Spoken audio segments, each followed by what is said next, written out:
ಎಲ್ಲರಿಗೂ ನಮಸ್ಕಾರ. ನಿಮ್ಮ ಸೈರುಚಿ ಚಾನಲ್ಗೆ ನಿಮ್ಮೆಲ್ಲರಿಗೂ ಮತ್ತೊಮ್ಮೆ ಸ್ವಾಗತ. ನೋಡ್ರಿ, ನಾನು ಇವತ್ತೊಂದು ಸಿಂಪಲ್ ಆಗಿರುವಂಥ ಈವ್ನಿಂಗ್ ಸ್ನ್ಯಾಕ್ಸನ್ನು ನಿಮ್ಗೆ ಶೇರ್ ಮಾಡತ್ತೀನಿ. ಈ ರೆಸಿಪಿ ನಿಮ್ಗೆ ಇಷ್ಟ ಆದ್ರೆ ನೀವು ತಡ ಮಾಡಬೇಡ್ರಿ, ನೀವು ಒಮ್ಮೆ ಟ್ರೈ ಮಾಡಿ ಯಾವ ರೀತಿ ಬಂದಿತ್ತು ಅನ್ನೋದು ಕಾಮೆಂಟ್ ಮಾಡೋದು ಮಾತ್ರ ಒಟ್ಟ ಮರಿಲಕ್ಕೆ ಹೋಗಬೇಡ್ರಿ. ನಿಮ್ಮ ಟೈಮನ್ನು ಕೊಟ್ಟ ಈ ವಿಡಿಯೋ ನೋಡ್ತೀರಿ ಅಂದಮೇಲೆ ವಿಡಿಯೋ ನೋಡಿ ಸುಮ್ಮಾಗಕ್ಕೆ ಹೋಗಬೇಡ್ರಿ, ನೀವು ಒಮ್ಮೆ ಟ್ರೈ ಮಾಡೋದು ಮರಿಲಕ್ಕೆ ಹೋಗಬೇಡ್ರಿ. ಈಸಿಯಾಗಿರುವಂಥ ಈ ರೆಸಿಪಿನ ಯಾವ ರೀತಿ ಮಾಡಬೇಕು ಅನ್ನೋದ ನೋಡ್ಕೊಂಬರು ಬರ್ರಿ. ಹಂಗೆ ಒಂದು ಸಬ್ಸ್ಕ್ರೈಬ್ ಮಾಡಿ ನಮ್ಮ ಚಾನಲ್ಗೂ ಸಪೋರ್ಟ್ ಮಾಡಿರಿ. ನೋಡಿರಿ, ಇವಾಗ ಈ ರೆಸಿಪಿ ಮಾಡಾಗ ಫಸ್ಟಿಗೆ ಒಂದು ಮಿಕ್ಸಿಂಗ್ ಬೌಲ್ ಒಳಗೆ ನಾನು ಒಂದು ಅರ್ಧ ಕಪ್ ಆಗಷ್ಟು ಮೈದಾ ಹಿಟ್ಟನ್ನು ತೊಗೊಂಡೇನಿ. ಹಿಟ್ಟನ್ನು ನೀವು ಎಷ್ಟಾದರೂ ತೊಗೋಬೋದು, ಎಷ್ಟು ಕ್ವಾಂಟಿಟಿ ಆದರೂ ಮಾಡ್ಕೋಬೋದು. ನಾನು 2 ಬಟಾಟೆಗೆ ಒಂದು ಅರ್ಧ ಕಪ್ ಹಿಟ್ಟಾದರೆ ಸಾಕು, ರಗಡಾಗ್ತೈತಿ. ಇದಕ್ಕೆ ನೋಡಿರಿ, ಉಪ್ಪನ್ನು ಸ್ವಲ್ಪ ಹಾಕೊಂಡ್ಬಿಟ್ಟ ಒಂದು ಅರ್ಧ ಚಿಟಿಕೆ ಆಗಷ್ಟು ಜೀರಿಗೆನ ಹಾಕೋಬೇಕು. ತಿಕ್ಕಿ ಹಾಕೋಳಿನ ಅವಶ್ಯಕತೆ ಇಲ್ಲ, ಹಂಗೆ ಹಾಕೊಂಡ್ರೆ ಸಾಕು. ನೋಡಿರಿ, ಇದಕ್ಕೆ ಸ್ವಲ್ಪ ಆಯಿಲನ್ನು ಹಾಕೋಬೇಕು. ಅಡುಗೆ ಎಣ್ಣೆನ ಹಾಕೊಂಡ್ಬಿಟ್ಟು ಇದನ್ನು ಈ ರೀತಿ ಮಿಕ್ಸ್ ಮಾಡ್ಕೊತಾನೆ ಕಲಿಸ್ಕೋಬೇಕ್ರಿ. ನೀರು ಹಾಕಿ ನಾನು ಹೇಳಿನಲ್ಲ, 2 ಬಟಾಟೆಗೆ ನಾನು ಅರ್ಧ ಕಪ್ಪ ಮೈದಾ ಹಿಟ್ಟನ್ನು ಹಾಕಿ ಕಲ್ಸಕತ್ತೀನಿ. ಕರೆಕ್ಟ್ ಆಗ್ತೈತಿ. ನೀವು ಜಾಸ್ತಿ ಕ್ವಾಂಟಿಟಿ ಆದರೂ ಮಾಡ್ಕೋಬೋದು. ಅದು ಬಟಾಟೆ ಎಷ್ಟಿರ್ತೈತಲ್ಲ ಅಷ್ಟು ಡಿಪೆಂಡ್ ಮೇಲೆ ಈ ಹಿಟ್ಟನ್ನು ಕಲಿಸ್ಕೋಬೇಕ್ರಿ. ಈ ರೀತಿ ಮಿಕ್ಸ್ ಮಾಡ್ಕೊತ ನೋಡ್ತಿರ್ಬೋದು. ಗಟ್ಟಿಯಾಗಿನ ಕಲಿಸ್ಕೋಬೇಕು, ನೀಟಾಗಿ ಮೆದ್ದಬೇಕತ್ತೇನಿಲ್ಲ. ಸ್ವಲ್ಪ ಈ ರೀತಿ ಗಟ್ಟಿಯಾಗಿ ಕಲಿಸ್ಕೊಂಡ್ಬಿಟ್ಟು ಮ್ಯಾಲೆ ಎಣ್ಣೆ ಹಚ್ಚಿ ಇದನ್ನು ನೆನಿಲಕ್ಕ ಸೈಡಾಗಿ ಎತ್ತಿಟ್ಬಿಡ್ರಿ. ಇನ್ನೊಂದು ಸೈಡ್ ನೋಡಿರಿ, ಬಟಾಟೆನ ನಾನು ಆಲ್ರೆಡಿ ಕುದಿಸ್ಕೊಂಡೇನಿ. ನಾನೊಂದು 2 ಬಟಾಟೆನ ತೊಗೊಂಡೇನಿ. ಏನಲ್ಲ ಅಷ್ಟು ಅದಾವ ತನಕ ಹೋಗ್ಬೇಡ್ರಿ. ಅದನ್ನ ನಡು ಕಟ್ ಮಾಡಿ ಒಂದು ಬಟಾಟೆ ಒಳಗೆ 4 ಭಾಗ ಮಾಡಿ ಕುದಿಸ್ಕೊಂಡೇನಿ.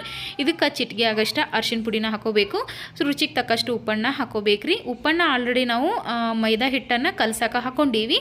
ಇದಕ್ಕೆ ಎಷ್ಟು ಬೇಕಲ್ಲ ಅಷ್ಟು ಉಪ್ಪನ್ನು ಹಾಕೋರಿ. ಇದಕ್ಕೆ ನಾನು ಮಸಾಲೆ ಖಾರನ ಹಾಕತ್ತೀನಿ, ಅಂದ್ರೆ ರೆಡ್ ಚಿಲ್ಲಿ ಪೌಡ್ರನ್ನು ಹಾಕೋಬೇಕು.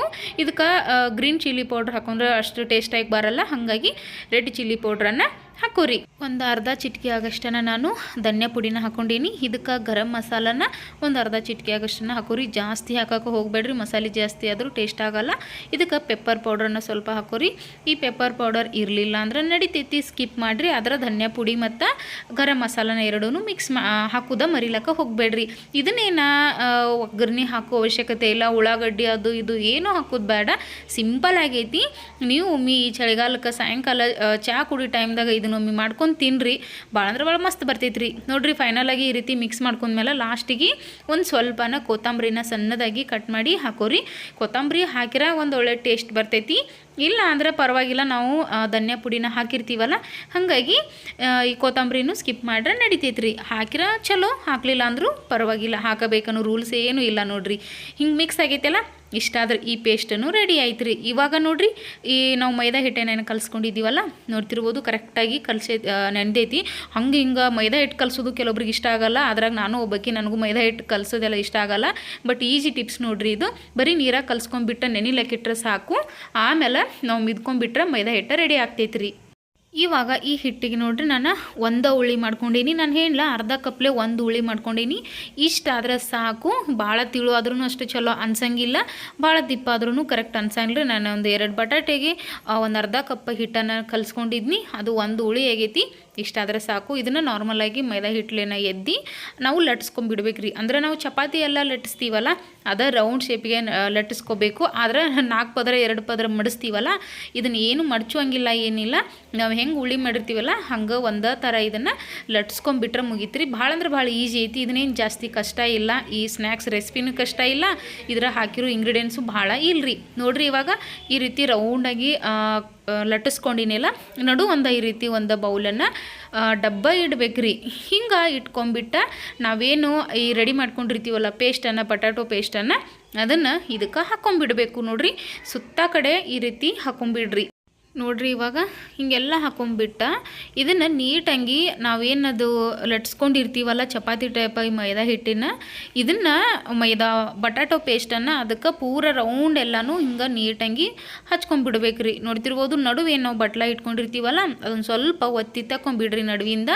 ನೋಡಿರಿ, ತೆಕ್ಕೊಂಬಿಟ್ಟ ಇದನ್ನು ಒಂದು ಚಾಕು ತೊಗೊಂಡ್ಬಿಟ್ಟು ನೋಡಿರಿ ಈ ರೀತಿ ಕಟ್ ಮಾಡ್ಕೋಬೇಕು. ಅಂದರೆ ಸಮೀಪ ಕಟ್ ಮಾಡ್ಕೋಬೇಡ್ರಿ, ಒಂದು ಸ್ವಲ್ಪ ಗ್ಯಾಪ್ ಇಟ್ಟು ಕಟ್ ಮಾಡ್ಕೊರಿ, ಅಥವಾ ನೀವು ಸಮೀಪ ಕಟ್ ಮಾಡಿಕೊಂಡ್ರೂ ನಡಿತೈತಿ, ನಿಮ್ಮ ಇಷ್ಟ. ನಾನು ಇದನ್ನು ಹೀಗೆ ನೋಡ್ತಿರ್ಬೋದು ವಿಡಿಯೋದಾಗ.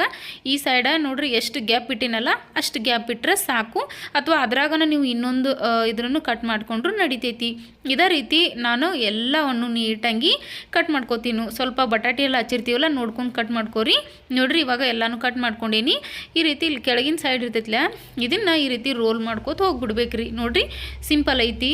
ನೋಡಿರಿ ಕೆಳಗೆ ಸ್ವಲ್ಪ ಹಿಟ್ಟು ಹಚ್ಕೊಂಡು ಲಟ್ಸ್ಕೊಂಡ್ಬಿಡ್ಬೇಕು ನಾವು ಲಟ್ಸುವಾಗನ, ಯಾಕಂದ್ರೆ ಜಲ್ದಿ ಅದು ಈ ಮನೆ ಬಿಟ್ಟು ಬರಂಗೇ ಇಲ್ಲ. ನೋಡ್ತಿರ್ಬೋದು ಈ ರೀತಿ ಆಗೈತಲ್ಲ, ಇದನ್ನು ಎಲ್ಲನೂ ಇದೇ ರೀತಿನ ನೀಟಾಗಿ ರೋಲ್ ಮಾಡ್ಕೊಂಡ್ಬಿಡ್ಬೇಕ್ರಿ. ನೋಡಿರಿ ಸಿಂಪಲ್ ಐತಿ, ಜಾಸ್ತಿ ಏನು ಕಷ್ಟ ಇಲ್ಲ. ನೋಡ್ತಿರ್ಬೋದು ಫೈನಲ್ ಆಗಿ ಒಂದು 6 ಈ ರೋಲ್ ಬಂದವು ನಮ್ಗೆ. ಒಂದು ಅರ್ಧ ಕಪ್ ಹಿಟ್ಟೊಳಗೆ ನಾನು ಹೆಣ್ಣಲ್ಲಿ ನೀವು ಜಾಸ್ತಿ ಬೇಕಾದರೂ ಮಾಡ್ಕೋಬೋದು. ಎಲ್ಲನೂ ಈ ರೀತಿ ರೋಲ್ ಮಾಡಿ ಮೊದಲಿಗೆ ಇಟ್ಕೊಂಡಿರಬೇಕು. ಆಮೇಲೆ ಒಂದು ಸೈಡ ಎಣ್ಣೆನ ಕಾಯ್ಲಾಕ ಇಟ್ಕೊಂಡಿದ್ನಿ. ಎಣ್ಣೆನೂ ಕಾದೈತಿ ನೋಡ್ರಿ, ಒಂದು ಕಡಾಯಿ ಒಳಗೆ ಎಣ್ಣೆ ಇಟ್ಕೊಂಡಿದ್ನಿ. ನೋಡ್ರಿ ಇದು ಕಾದ್ಮೇಲೆ ಇನ್ನೇನೈತಿ, ಇದಕ್ಕೆ ನಾವೇನು ರೋಲ್ ಮಾಡಿ ಇಟ್ಕೊಂಡಿರ್ತೀವಲ್ಲ ಈ ಬಟಾಟೊ ರೋಲನ್ನು, ಅದನ್ನು ಒಂದೊಂದಾಗಿ ಇದಕ್ಕೆ ಬಿಟ್ಟು ಬಿಡಬೇಕು.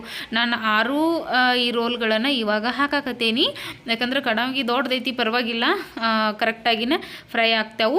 ನೋಡ್ತಿರ್ಬೋದು ನಾವು ನಾರ್ಮಲಾಗಿ ಕರ್ಚಿಕಾಯಿ ಇದು ಎಲ್ಲ ಕರಿತೀವಲ್ಲ ಪುರಿ, ಆ ರೀತಿನ ಸೇಮ್ ಇದನ್ನು ಫ್ರೈ ಮಾಡ್ಕೋಬೇಕ್ರಿ. ಗ್ಯಾಸ ಹೈ ಫ್ಲೇಮ್ ಒಳಗೆ ಇರಲಿ, ಲೋ ಫ್ಲೇಮ್ ಒಳಗೆ ಇಟ್ಕೊಂಡಿದ್ರೆ ಎಣ್ಣೆ ಜಾಸ್ತಿ ಇರ್ತೈತಿ ಮತ್ತು ಕರೆಕ್ಟಾಗಿ ಫ್ರೈ ಆಗೋಲ್ಲ, ಮತ್ತು ಅದು ಅಷ್ಟು ಟೇಸ್ಟಾಗಿನೂ ಬರಲ್ಲ, ಮೆತ್ತಗೆ ಬರ್ತೈತಿ.